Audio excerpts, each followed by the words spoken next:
وعنہ قال قال رسول اللہ صلی اللہ علیہ وسلم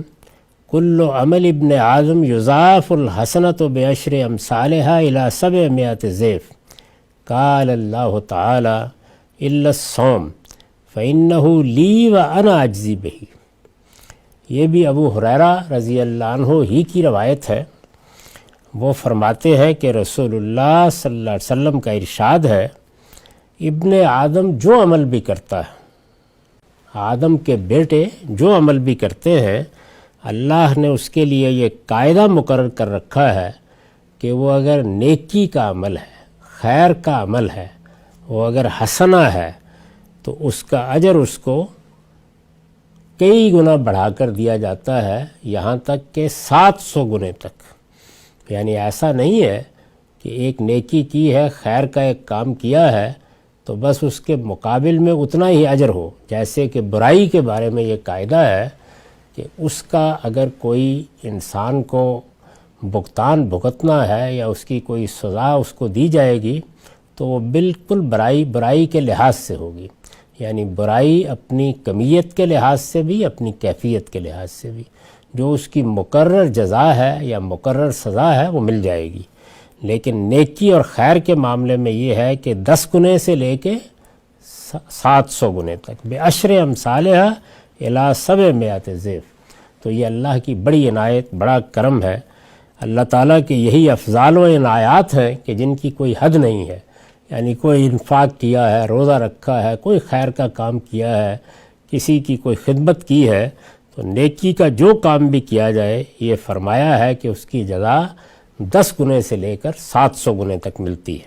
یہ جو فرمایا کہ 10 گنے سے لے کے 700 گنے تک، تو ظاہر ہے کہ نیکی کی نوعیت کیا تھی، کن حالات میں کی گئی، اس کے محرکات کیا تھے، نیت کیا تھی،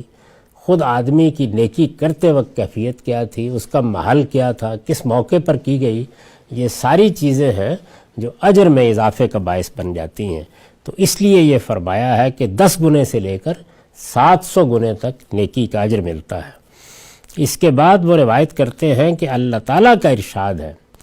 یہی وہ چیز ہے جس کو ہمارے ہاں اصطلاح میں حدیث قدسی کہا جاتا ہے، یعنی اللہ تعالیٰ نے کوئی بات رسالت مآب صلی اللہ علیہ وسلم کو بتائی اور اللہ تعالیٰ ہی کی طرف سے اس کو بیان کر دیا گیا۔ اللہ تعالیٰ کا ارشاد ہے کہ ہر نیکی کا اجر یہی ہے، یعنی اس سے پہلے جو اجر بیان ہوا ہے ظاہر ہے یہ اللہ تعالیٰ ہی نے بتایا ہے، تو یہ کہتے ہیں کہ ہر نیکی کا اجر 10 گنے سے لے کر 700 گنے تک ہے،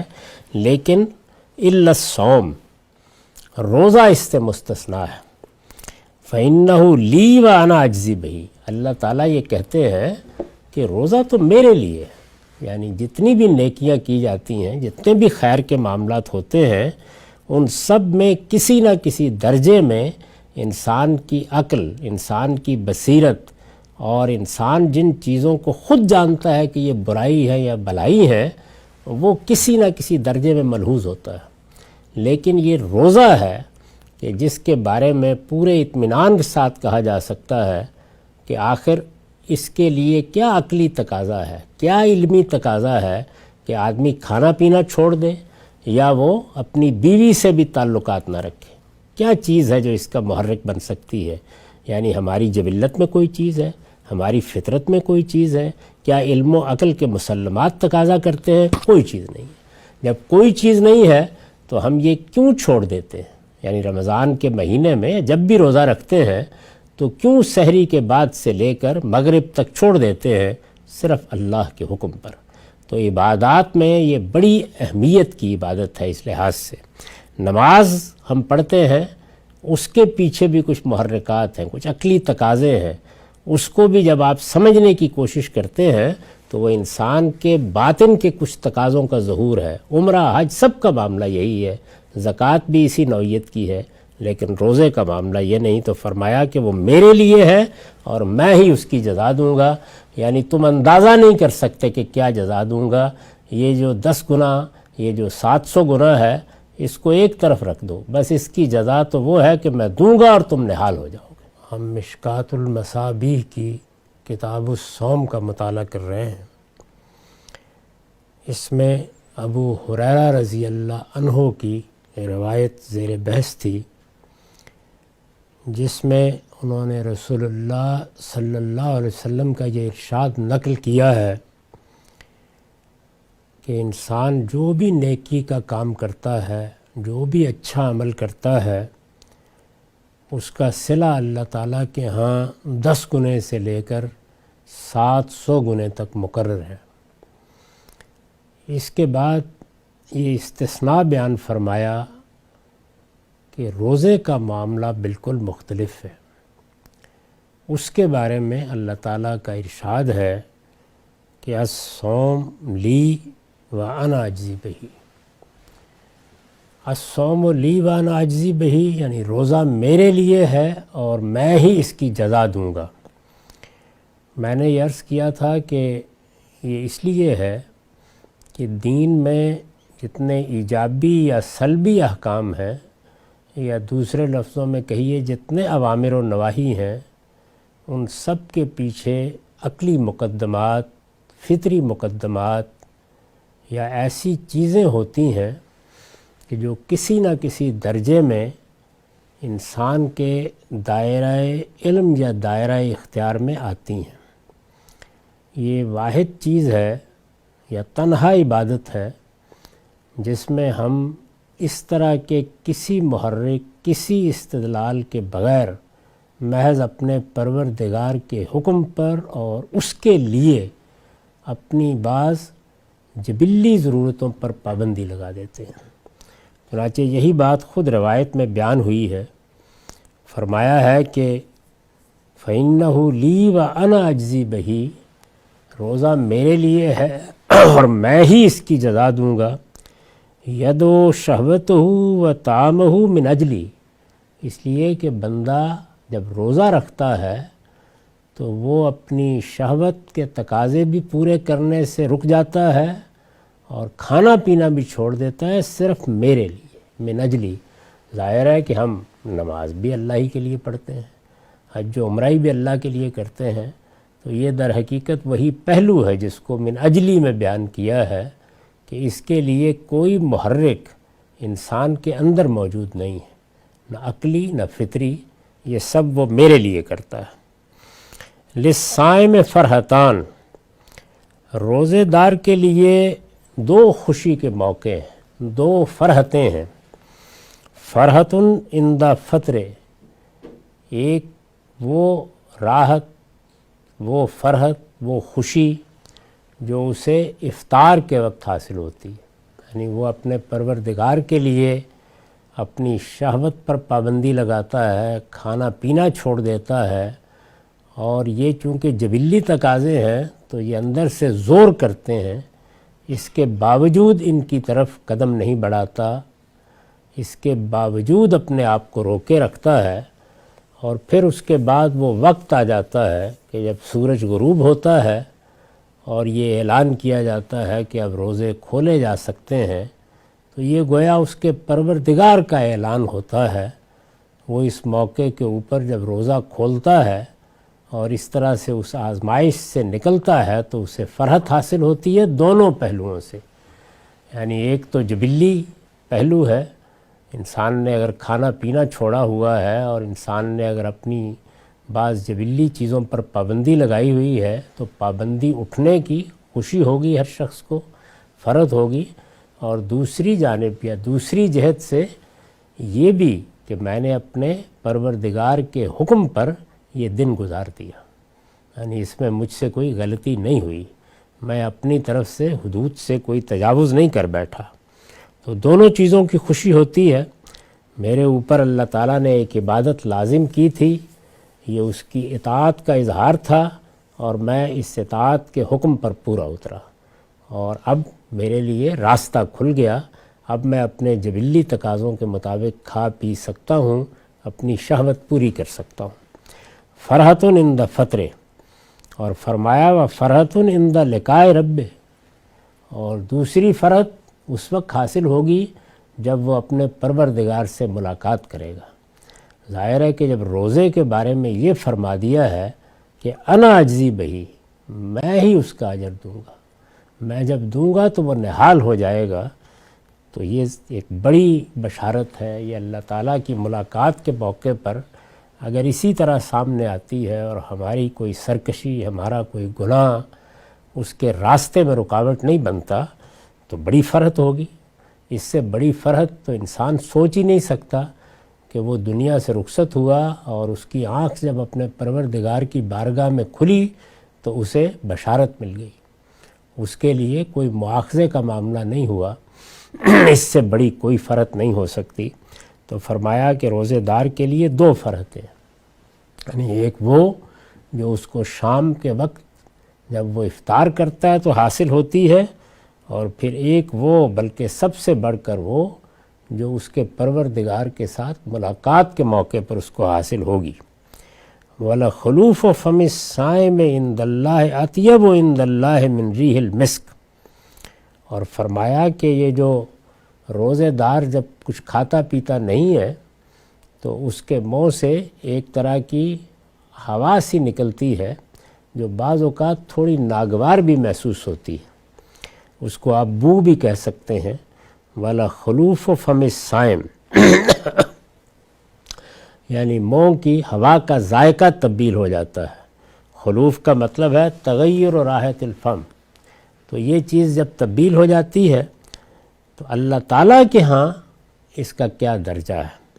فرمایا کہ یہ اطیب عند اللہ من ریح المسک، یہ روزے دار کے منہ کی ہوا ہے، اللہ کے نزدیک یہ کستوری کی ہوا سے، خوشبو سے بھی زیادہ پاکیزہ ہے۔ اللہ کو یہ اتنی پسند ہے اس لیے کہ یہ اللہ کے لیے اپنے منہ پر تالا لگانے کے نتیجے میں پیدا ہوئی ہے۔ تو بظاہر جو چیز خود انسان کو یا کسی دوسرے کو ناگوار بھی ہو سکتی ہے، جب وہ اللہ کی اطاعت کے نتیجے میں، تو اللہ کو اتنی پسند ہے، اللہ کو وہ خوشبو کی طرح ہے۔ یہ بالکل ایسے ہی ہے کہ جیسے ایک مجاہد جب میدان جہاد میں اترتا ہے تو اگرچہ وہ گرد و غبار سے ہٹ جاتا ہے، عام حالات میں نہانے دھونے سے جو صفائی حاصل ہوتی ہے وہ بھی حاصل نہیں ہوتی، ایسا ہی معاملہ حج میں ہوتا ہے۔ تو اللہ تعالیٰ کو یہ سب صورتیں اس لیے پسند ہیں کہ گویا بندے نے اس کے لیے یہاں بھی اپنے ذوق تک کو قربان کر دیا اور اللہ کے حضور میں پیشی، اللہ کے ساتھ ملاقات کی خواہش میں اپنے اوپر یہ پابندی لگائے رکھی۔ وَالصِّيَامُ جُنَّةٌ اور روزہ ایک ڈھال کی طرح ہے۔ یہ ظاہر ہے کہ مجاز کا اسلوب ہے، مطلب یہ ہے کہ روزہ ایک وقایا ہے، جیسے انسان اپنے آپ کو کسی چیز کو ڈھال بنا کر بچاتا ہے تو روزے کا معاملہ بھی یہ ہے۔ یہ گویا ایک طرح کی آڑ ہے، کس چیز میں؟ یہ معاصی کے مابین حائل ہو جاتا ہے، گناہوں کے مابین۔ یعنی انسان جب روزے سے ہوتا ہے تو اس احساس کے ساتھ کہ میں اللہ کے لیے اپنے بھوک پر، اپنی پیاس پر پابندی لگائے ہوئے ہوں، تو پھر وہ دوسرے گناہوں کی طرف بھی رغبت نہیں پیدا کرتا۔ تو یہ چیز ہے جس کو رسالت مآب صلی اللہ علیہ وسلم نے جنہ یعنی ڈھال سے تعبیر کیا۔ اگر فی الواقع آدمی صحیح شعور کے ساتھ روزہ رکھے تو اس میں کوئی شک نہیں ہے، جس طرح نماز ہے، نماز 5 وقت جب انسان پڑھتا ہے تو قرآن مجید نے بیان کیا ہے کہ تنہا عن الفحشاء والمنکر، تو یہ ایک احساس ہوتا ہے انسان میں کہ مجھے مسجد میں جانا ہے، مجھے اپنے پروردگار کے حضور میں کھڑے ہونا ہے،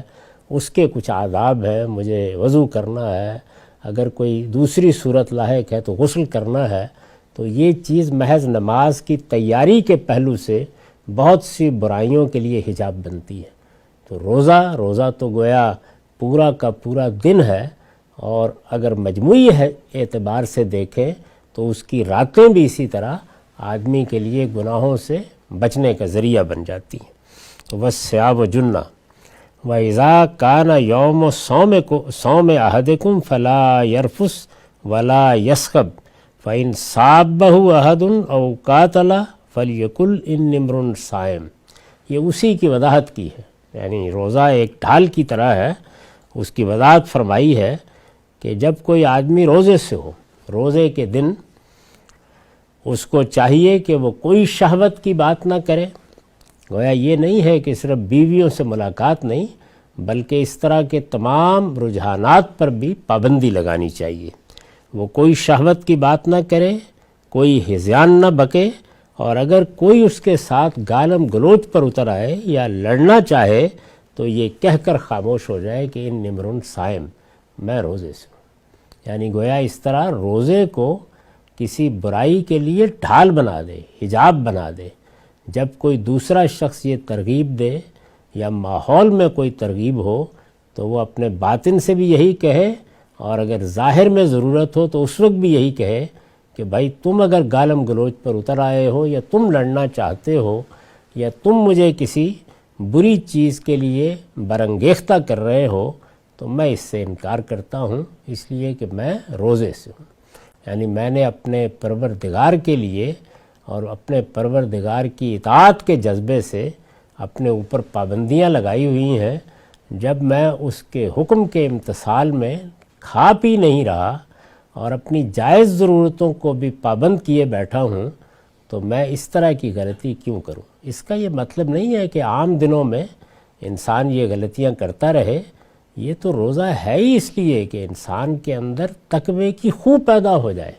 تقوی کی صفت پیدا ہو جائے۔ یعنی ایک طرح سے جیسے ہم کسی کی تربیت کرتے ہیں،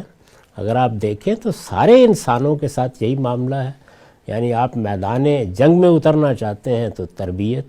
آپ کوئی خدمت انجام دینا چاہتے ہیں تو تربیت، آپ کسی علم اور فن کو سیکھتے ہیں تو تربیت، تو ہر جگہ آپ کو اس سے گزارا جاتا ہے۔ تو ہمارے دین میں کس چیز کے لیے تربیت کرنی ہے؟ تقوی کے لیے، یعنی اللہ کے حدود کی پابندی کرنے والے بن جائیں، اللہ تعالیٰ کے احکام کے پیرو بن جائیں، اللہ کے اوامر و نواہی کے سامنے سر تسلیم خم کرنے والے بن جائیں۔ یہ چونکہ روزے کا بلکہ پورے دین کا مقصد ہے، تو روزہ اس کے لیے ہماری تربیت کرتا ہے۔ یعنی روزے کا مقصد ہی یہ ہے کہ انسان کے اندر یہ چیز راسخ ہو جائے کہ وہ ایک اللہ کا بندہ ہے اور اس کے کسی امر کے سامنے اس کے لیے سرتابی کی کوئی گنجائش نہیں ہے۔ وہ کہے کہ ان نمرن صائم، کہ بھائی میں تو روزے سے ہوں،